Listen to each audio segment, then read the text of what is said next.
We begin by praising Allah subhanahu wa ta'ala and bearing witness that Muhammad sallallahu alayhi wasallam is his final messenger.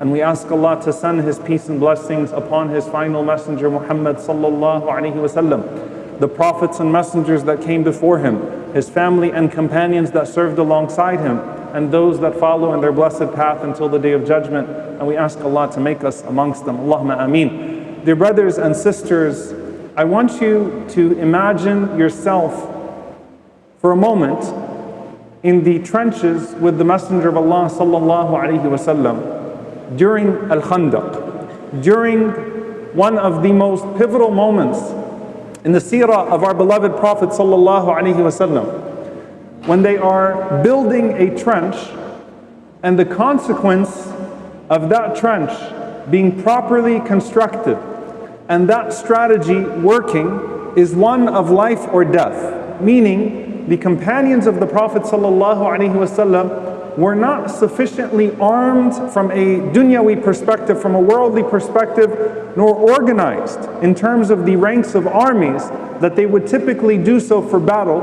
But the strategy from a worldly perspective was all dependent upon this one working, building a trench that would protect the Messenger of Allah sallallahu alaihi wasallam and the companions of the Prophet, may Allah be pleased with them, and all of the residents of Medina from the onslaught of the largest army that the Arabs had ever seen. And the hypocrites whispering, "Inna an-nasa qad jama'u lakum," though it was a different occasion, the spirit of which the people are large in number, you're ruined, and the hypocrites from within assisting against our Prophet sallallahu alaihi wasallam, committing treason. And the Prophet sallallahu alaihi wasallam starving, not eating for days upon days upon days, with the stones tied to his stomach sallallahu alaihi wasallam, to prevent death, to prevent starvation. And in that desperation, Rasulullah sallallahu alaihi wasallam rises up and he looks towards these young companions, most of them in their 20s and 30s, and they're building away at this trench, and they're covered in mud. And he looks at them sallallahu alaihi wasallam and he says, "Allahumma la aisha illa aishul akhirah, faghfir lil ansar wal muhajirah. Allahumma la aisha illa aishul akhirah." Oh Allah, there is no life except for the life of the hereafter. There is no life except for the life of the hereafter. To be able to say that at a moment where death is so imminent, where one intrusion of the ditch would ruin the entire strategy from a worldly perspective, and you're very likely facing a genocide, and to say with confidence and certainty, "Allahumma la aisha illa aishul akhirah." Oh Allah, there is no life except for the life of the hereafter. This isn't real. This is not real.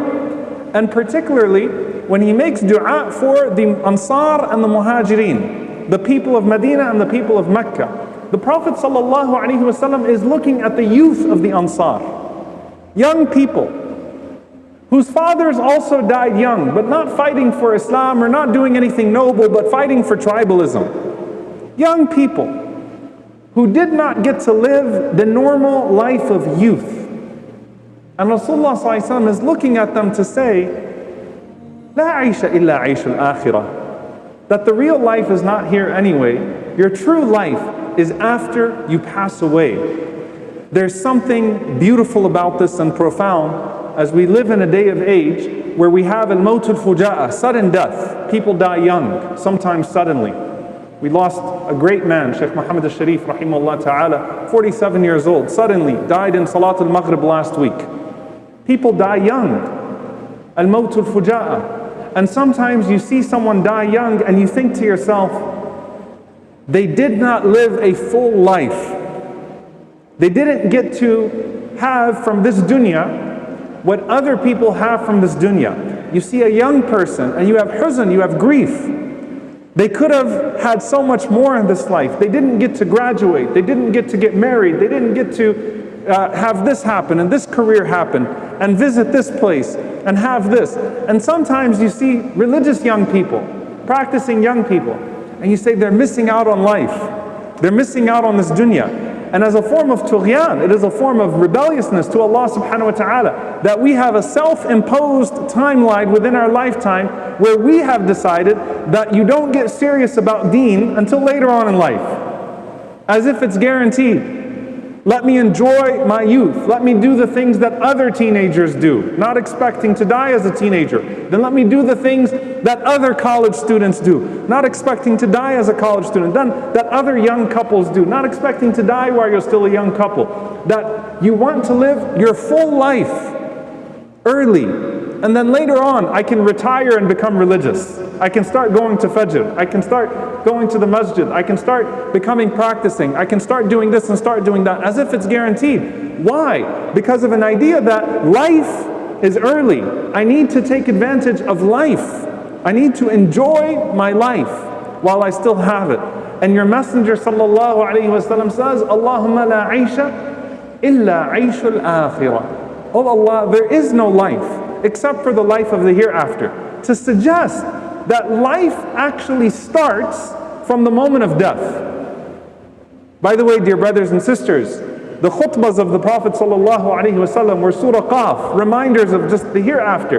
Because if you change your perspective for a moment, everything else falls into place. Life starts from the moment of death. Your true life actually starts when you die.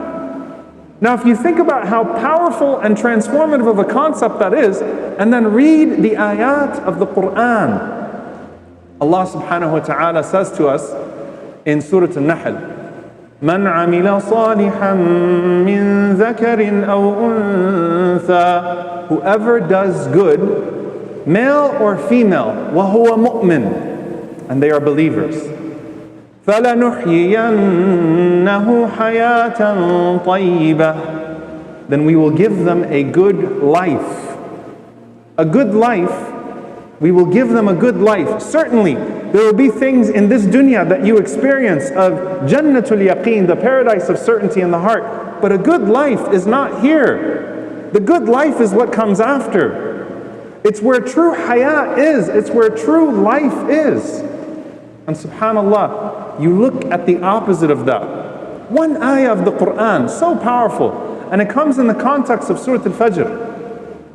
كَلَّا إِذَا دُكَّتِ الْأَرْضُ دَكًّا دَكًّا وَجَاءَ رَبُّكَ وَالْمَلَكُ صَفًّا صَفًّا وَجِيءَ يَوْمَئِذٍ بِجَهَنَّمَ يومئذ يتذكر الإنسان وأنى له الذكرى. Allah subhanahu wa ta'ala says, you're standing there on the day of judgment. You're not in a ditch. You're not in a ditch in this dunya where the Prophet ﷺ tells you, La aisha illa aisha al-akhirah. You're standing there on the day of judgment. And everything is happening so quickly. دُكَّتِ الْأَرْضُ دَكًّا دَكًّا. The earth is crushed to pieces. There is nothing even to hang on to. You know, you think about memorabilia. You think about the physical specimens.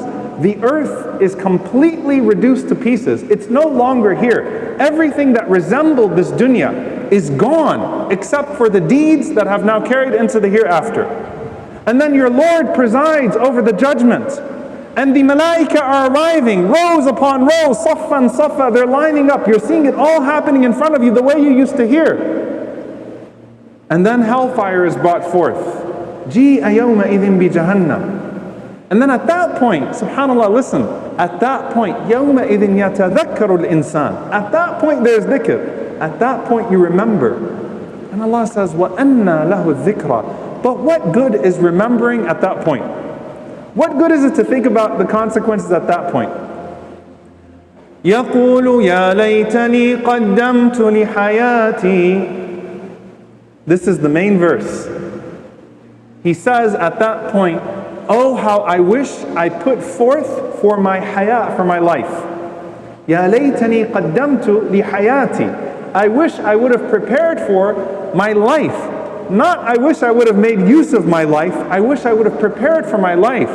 Because you're realizing at that point, La aisha illa aisha al-akhirah. There is no life except for the life of the hereafter. Ya laytani qaddamtu li hayati. Ya Allah, I wish I would have prepared for my life. This is a paradigm shift. But Allah subhanahu wa ta'ala says, من عمل صالحا من ذكر أو أنثى وهو مؤمن فلنحيينه حياة طيبة وَلَنَجْزِيَنَّهُمْ أَجْرَهُمْ بِأَحْسَنِ مَا كَانُوا يَعْمَلُونَ. We will give them a good life, and we will reward them in accordance with the best of their deeds. With the best of their deeds. Dear brothers and sisters, when you start to approach death as the moment of birth, as the moment when life starts, that doesn't make you a pessimistic person. Far less, it actually makes you a very optimistic person. Because you're preparing for something that you know is certain and that you know is real. Everything else in life, in this life, that you prepare for, there's some level of uncertainty. How many people die in a car accident on the way to their wedding? How many people right before they get to that step that they waited, your graduation? I'm not saying you shouldn't prepare for your graduation, but right before their graduation they pass away. Everything else in this dunya, uncertain. Death is certain, and what comes after it is certain. And so the believer is an optimist because they know that this life is only a matter to prepare for what is really life.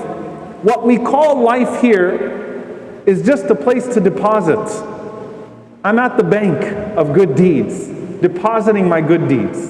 That's all. And so I don't feel like I have to hurry up and get it all in here. I have to live the best life. You know what? I might not see all of the most beautiful places in the world. I might never get to travel the world. But bi'idhnillah, I will see Jannah. I might not get to meet this person and that person. But bi'idhnillah, I know that if I deposit properly, I will meet Rasulullah sallallahu alayhi wa sallam at the Hawd. That's life. That's life. That's what I look forward to. I might not get to see my home renovations done. I might not get to see even the house bought. I might not get to see the car. But I know that that grave will be a garden of Jannah if I deposit properly. Because Allahumma la aisha illa aisha al-akhirah. Oh Allah, there is no life except for the life of the hereafter. Not only will I not say, Ya laytani qaddamtu li hayati, had only I prepared for my life, but instead, be that person, man utiya kitabahu biyaminihi, who receives their book in their right hands. You get your scroll, you get your results. And the first thing they say, Inni dhanantu anni mulaqin hisabiya. I knew this day was coming. I knew it. I knew that this day was coming. I knew that I would be handed a scroll in my left or in my right. I knew that I would be held accountable by Allah. إني ظننت أني ملاق حسابيا فهو في عيشة راضية. So now live a good life. Now he lives in pleasure. May Allah subhanahu wa ta'ala make us amongst those that live a life of pleasure forever in the presence of our beloved Messenger sallallahu alayhi wa sallam, under the throne of our Lord in the highest level of paradise. Allahumma ameen. May Allah subhanahu wa ta'ala allow us to pass through this journey in which we are traveling, كَغَرِيب أو عابر سبيل, like a stranger, like a wayfarer, taking a rest under a tree. May Allah let our destination be nothing less than al-firdaus al-a'la, paradise, the highest level, with our Prophet sallallahu alaihi wasallam. May Allah give us that perspective of la aisha illa aisha al-akhirah, that there is no life except for the life of the hereafter, so that when we pass through the trials of this short journey, we put them in perspective of the ultimate journey, the ultimate destination, the ultimate controller, the ultimate one to be desired, and that is Allah subhanahu wa ta'ala. Allahumma ameen. Aqulu qawli hadha wa astaghfirullah li wa lakum wa lisa'il muslimin fastaghfiruh.